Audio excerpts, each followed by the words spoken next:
पहाट झाली, माणिक झोपेतून उठला. बाहेर पाहिले, 2 बैलांपैकी एकच बैल दिसला. अगं माझा एक बैल कुठं गेला असेल? ऐकलंस का आपला एक बैल कुठं गेला असेल? कुठे गेला? चल आपण दोघे सगळीकडे शोध घेऊ. माणिक व माणिकची बायको हिराबाई ते दोघे सगळीकडे बैलाचा शोध घेतला. हा पण आपला बैल नाही.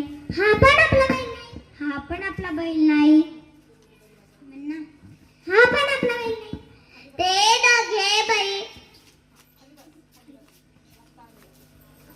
आता बाया, माझा एक बैल कुठे गेला? किती गुणाचा, किती चांगला, किती काम करायचा. चला आपण दोघे बाजारात जाऊन शोधू. माणिक व माणिकची बायको हिराबाई ते दोघे बैल बाजारात गेले.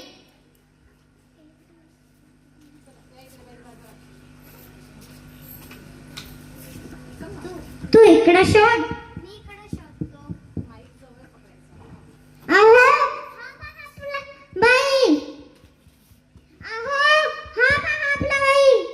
हा आपलाच आहे.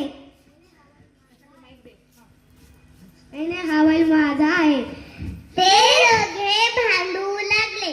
नाही, हा बैल आमचाच आहे. नाही, हा बैल आमचा आहे.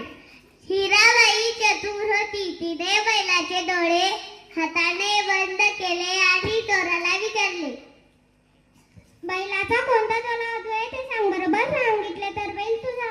उजवा. नाही, डावा. नाही, उजवा. एकच सांग, ते पण बरोबर. उजवा.